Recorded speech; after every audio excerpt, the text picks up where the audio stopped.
quiero más bien anunciarles una serie de políticas que hemos venido construyendo en estos 4 meses largos ya, que tiene la administración de Bogotá y que va a ser importante en el análisis, la discusión de este evento hacia adelante.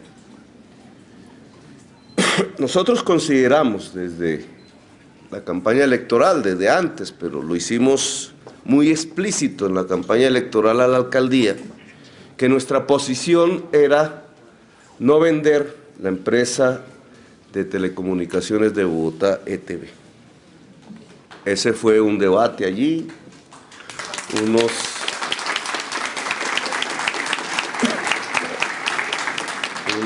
candidatos a favor, otros en contra, etcétera, pero la posición que defendimos fue esa, y la mayoría electoral bogotana que determinó nuestro triunfo electoral así lo determinó, es un mandato. El voto, de acuerdo a la Constitución, es un mandato. El mandatario obedece órdenes del mandante. Nosotros hemos transformado un poco las palabras a partir de una especie de ejercicio del Estado aristocrático u oligárquico, que concibe que el funcionario público es una especie de rey y la ciudadanía, los sirvientes, los siervos. No, en una democracia el mandatario se llama así, es porque obedece al mandante. Y el mandante es la población, en primer lugar, toda, obviamente, pero quien ejerció con su voto una orden programática, y en este caso era no vender la ETB.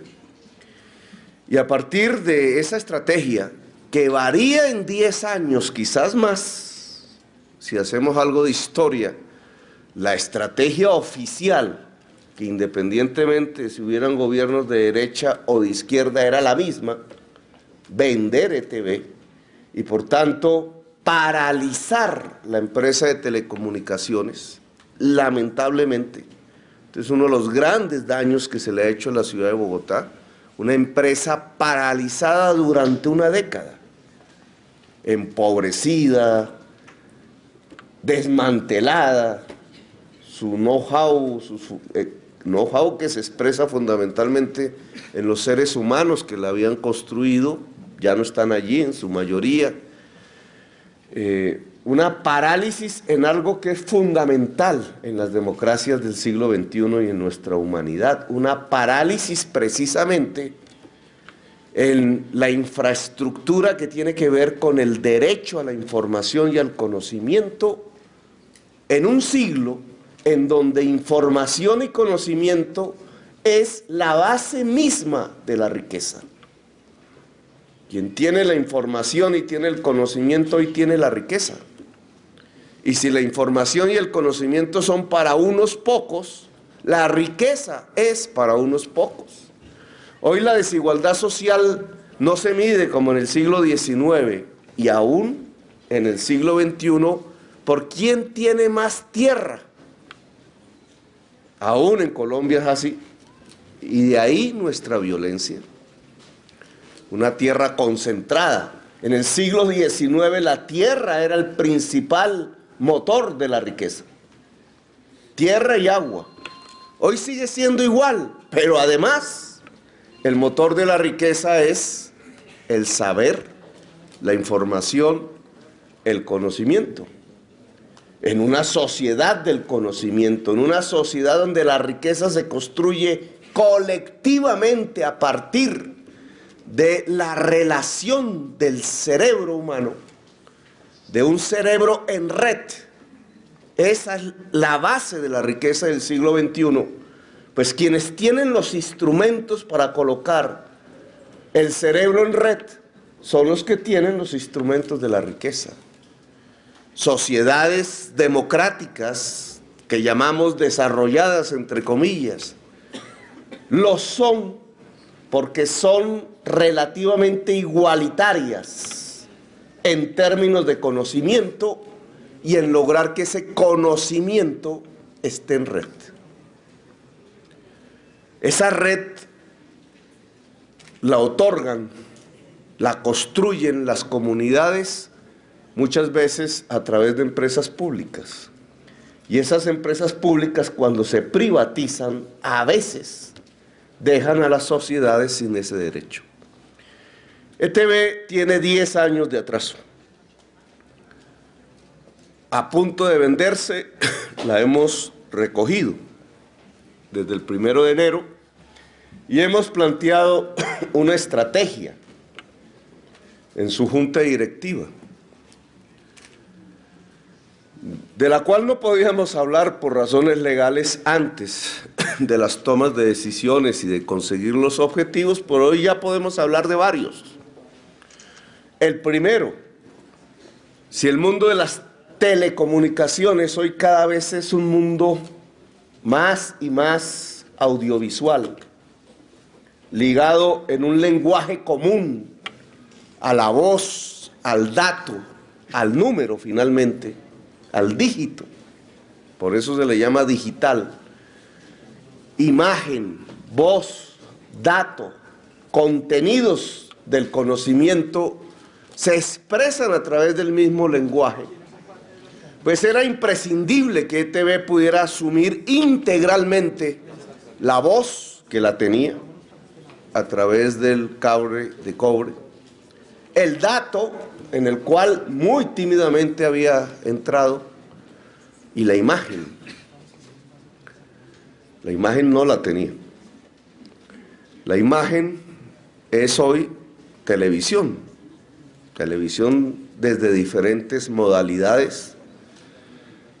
Podemos decir con orgullo que ETV ha podido entrar al mercado de la televisión por suscripción, que la llevará rápidamente, y ahora les comento por qué, a la televisión no solamente digital, sino la televisión que se traduce a través del lenguaje protocolario del Internet, es decir, televisión por Internet. Entrar a televisión es fundamental, porque si ligas imagen, voz y dato, estás en la vanguardia de las telecomunicaciones, de acuerdo al desarrollo tecnológico que tenemos hoy. Es decir, al entrar a la televisión y al sustentar, y para ello no repartimos utilidades, sacrificamos las utilidades que iban al presupuesto distrital, al entrar a un programa fortísimo de extensión de fibra óptica de carácter domiciliario, por primera vez en la historia de Colombia, en la sociedad bogotana, entonces lo que puede hacer ETV, que tenía 10.000 kilómetros de fibra ópticas enterrados, sin uso, botados literalmente, es que si se juntan esos 10.000 kilómetros, 50.000 kilómetros más, para ligar esas redes matrices a cada hogar en Bogotá, nos podríamos plantear lo que podría ser una utopía el año pasado. Es el cubrimiento total de la ciudad domiciliariamente por fibra óptica, que significa elevar más o menos la capacidad de la banda ancha que entraría al hogar. Hoy a muchos no entra, a 100 megas. Priorizando en primer lugar y de manera inmediata todos los colegios, todos los hospitales. Que es lo primero que se va a hacer ya, no dentro de un mes ni dentro de 2 meses, ya se comenzó a trabajar.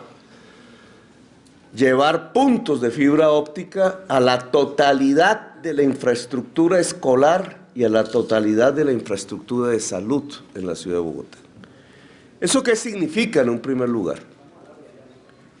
Que hoy un colegio, vamos a poner el ejemplo, la arborizadora alta, el colegio Sabio Caldas, que administra privadamente el Gimnasio Moderno, que tiene aproximadamente 2000 estudiantes. Cuando ustedes van a ese colegio y preguntan, ¿cuántas megas entra? Pues yo pregunté porque vi una biblioteca en libros muy viejos de textos escolares y dije, pero todavía tenemos una biblioteca aquí en texto.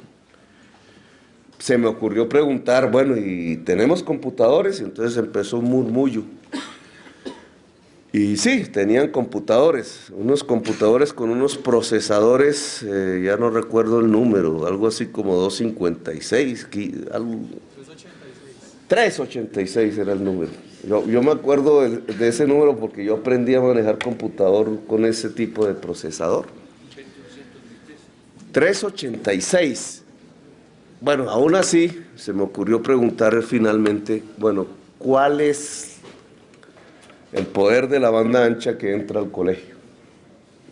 1700 estudiantes, muchachos y muchachas. Me dijeron 1 mega. Ahí, eso fue en medio de la campaña. Y yo no sabía ese dato, yo no sabía, había entendido que la gran revolución educativa que se había hecho en Bogotá, eso me habían explicado, era unas hermosas construcciones en ladrillo, con arquitectos famosos, grandes contratos para hacer enormes edificios en cemento y ladrillo, a los cuales le llamaron megacolegios, a donde entran miles y miles de muchachos que ya no se pueden conocer entre sí, por la cantidad que son, anónimos, no conocen ni al profesor, ni a la profesora, ni viceversa, ni entre los profesores de tantos que son. Y entonces se vuelve un clima que yo diría tedioso, pero también violento, sin afecto. El megacolegio es un gran error de la sociedad bogotana, uno de tantos. Pero que a esa cantidad de muchachos les entre 1 mega, pues significa simplemente que el gran colegio, por muy hermoso que sea arquitectónicamente, no sirve para la educación. Porque la educación de hoy no se puede separar de la red, del contenido de la red, de la capacidad que esa red puede suministrar en ayuda del profesor de marras de siempre, para lograr construir una sociedad del conocimiento. Aquí me critican porque no hago autopistas para los carros. Hay propietarios de carro particular que quisieran que el erario público y la política pública y el espacio público se construyeran alrededor de posibilitar que ese carro pudiera andar a altas velocidades por las calles de Bogotá. Suponen que ese es el modelo de ciudad moderno, que es el que se necesita. No piensan siquiera si el consumo de combustible fósil de ese vehículo está matando niños en la ciudad de Bogotá o condena a la humanidad, mucho menos hacen ese análisis a la destrucción como especie al producir el cambio climático. Piensan que es así como se tiene que construir la ciudad. Pues nosotros podemos decir hoy con mucho orgullo que aunque no están esas autorrutas para mover carros a altas velocidades, consumiendo intensivamente fósiles que terminan matando niños, sí estamos a punto de entregarle a cada colegio de la ciudad de Bogotá, a cada hospital en Bogotá, centro de salud, una autopista muchísimo más rápida. La Fórmula 1 se queda en pañales, que es la fibra óptica para llevar banda ancha, ya no con 1, 2, o en las clases pudientes 3, 4, 5 megas, sino 100 megas por punto.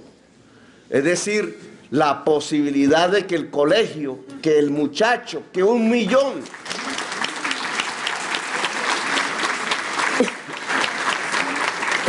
no 1000 ni 10.000, 1 millón de jóvenes populares, que son los que van al colegio público, puedan abrir una ventana a través de esa banda ancha para mirar el mundo en primer lugar, para conocer el mundo en segundo lugar, pero algo que es fundamental, para transformar el mundo en tercer lugar. Que miedo sí que les da a algunos, que esa juventud se pueda asomar a esa ventana, que al principio trae muchachas hermosas para los muchachos, y muchachos hermosas para las muchachas, pero que en el fondo lo que trae son todas las opciones de transformación del mundo al poner la juventud y las sociedades en red global para pensar y criticar ese mundo, pero para transformarlo también. Censuradores que han caído intentando impedir que eso se produzca. Censuradores de todo tipo, incluso los que en ciertas instancias de decisión de la administración piensan que es mejor dedicar la plata al asfalto para que el carro pase más rápido que a la fibra óptica para que el pensamiento pase más rápido. Ahora, estas son las decisiones tomadas. Desde la perspectiva de ETV, poder juntar fibra óptica, televisión, le abre un panorama como empresa pública. La pone a competir, la pone en la vanguardia. Deja de ser la empresa de la fibra de cobre atrasada. Puede entrar a las grandes ligas. Si hace sinergia con la empresa de energía, podrá a través de los cables de energía eléctrica irse a otros lugares fuera de Bogotá, incluso fuera del país. Pero aquí lo importante para el evento es que en la ciudad de Bogotá va a quedar una enorme autopista de la información, llegando a los hogares más pobres, no solamente al colegio, no solamente al hospital.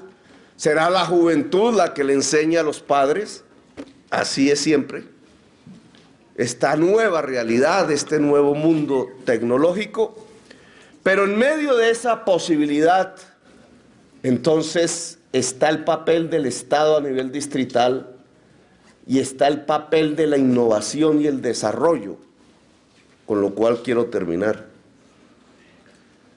Si tenemos la infraestructura, la potencia, entonces, ¿cómo creamos? Música, arte. El arte es una creación, pero también ciencia. La ciencia es una creación. Ciencia y arte en el fondo son sinónimos, porque son el producto de una creación y tienen un común denominador: libertad. Sociedades no libres no crean. Si hay momentos de creación, como decía Derrida, intensos, sublimes, no repetibles en la historia de la humanidad, decía él, esos son los momentos de la revolución. Los momentos revolucionarios siempre son los momentos de máxima creación humana. Y siempre lo son así porque son los momentos de mayor liberación humana. Creación y libertad van de la mano. Si no hay libertad, no hay creación. Y lo que se da en el mundo del mercado, en el siglo XX y ahora en el siglo XXI, hoy en crisis, es el intento, ya no por parte exclusivamente del Estado, sino por parte del mercado, de cercenar la libertad. En el siglo XX las corrientes ideológicas pregonaban que la lucha por la libertad contra el Estado se daba incluso con la ayuda del mercado, y se oponía al Estado el mercado, y de ahí fue que salió lo que llamamos hoy neoliberalismo. El liberalismo siempre había pretendido, como el anarquismo, como el socialismo del siglo XIX, que la libertad era una lucha contra el Estado y contra el poder. Los socialismos del siglo XXI invirtieron la fórmula y construyeron fue un megaestado contra la libertad.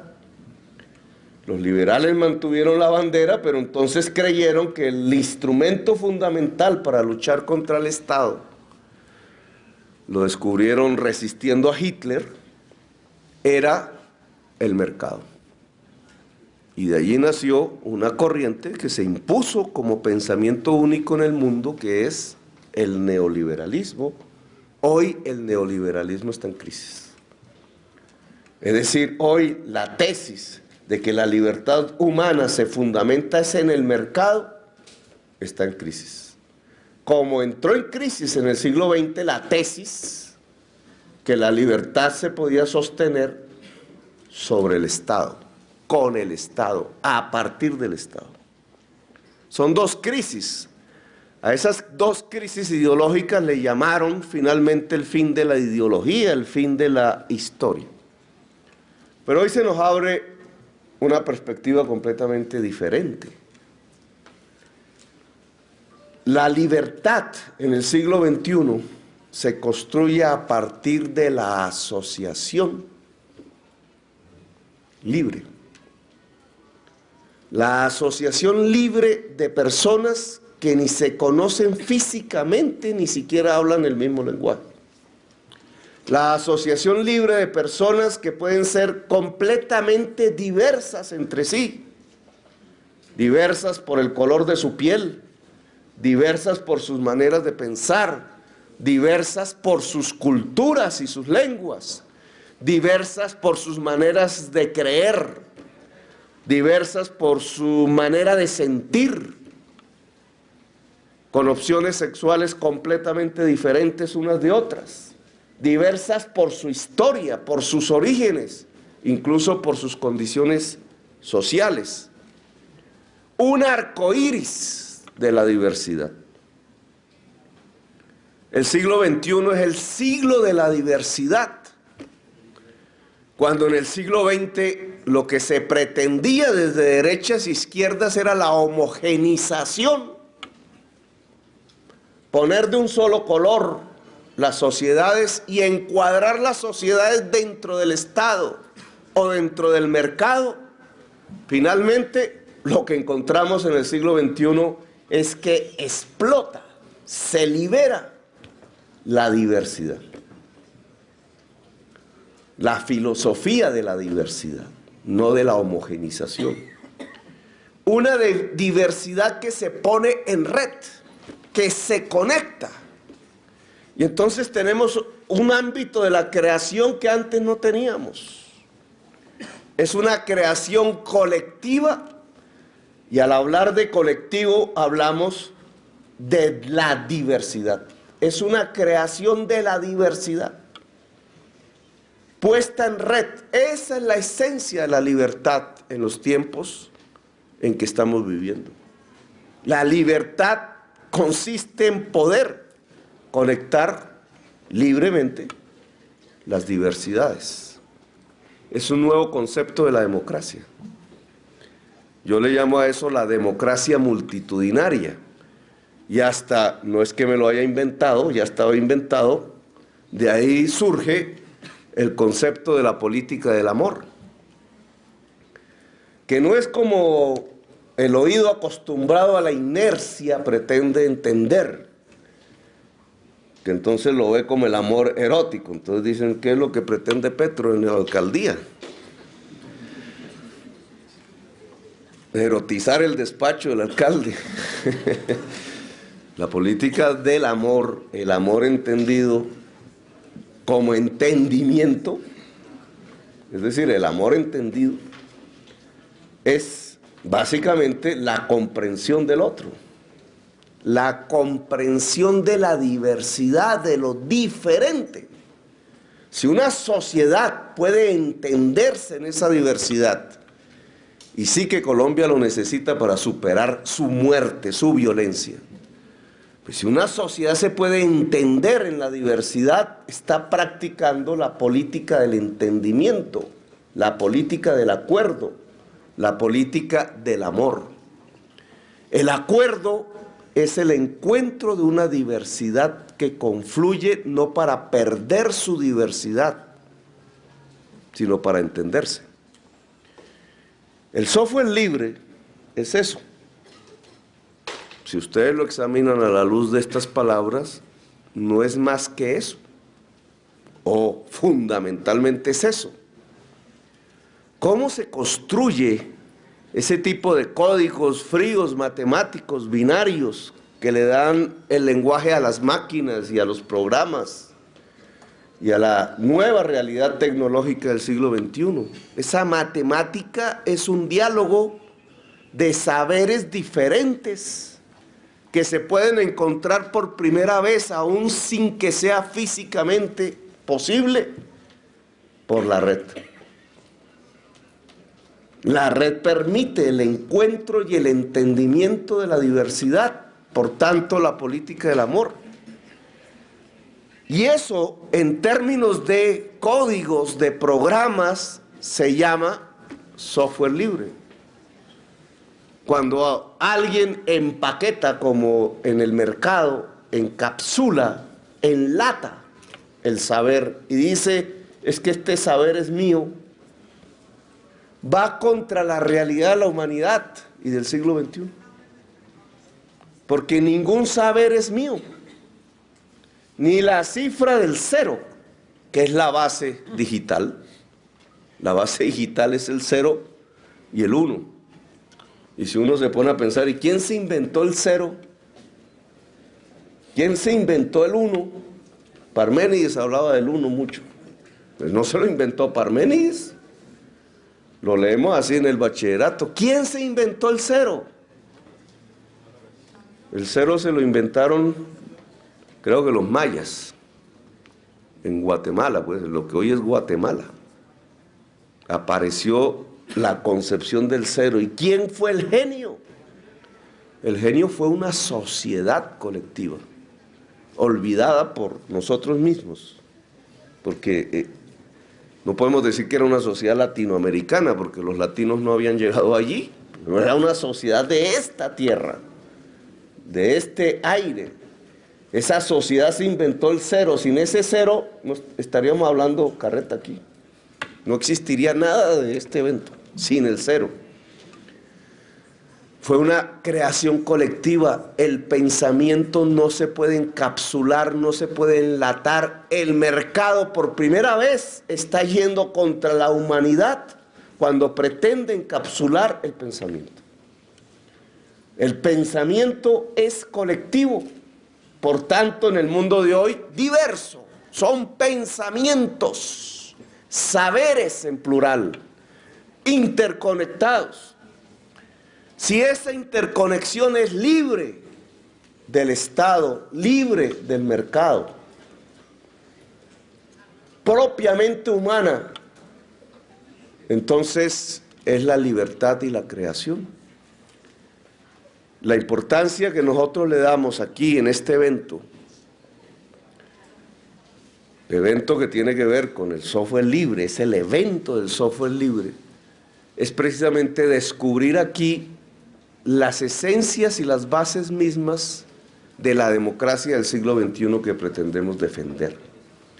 La democracia de las multitudes, la democracia multitudinaria, el himno a la diversidad, que entre otras los invito a cambiar el himno de Bogotá, porque la segunda estrofa del himno es el himno contra la diversidad, porque son 3 guerreros que abrieron nuestros ojos.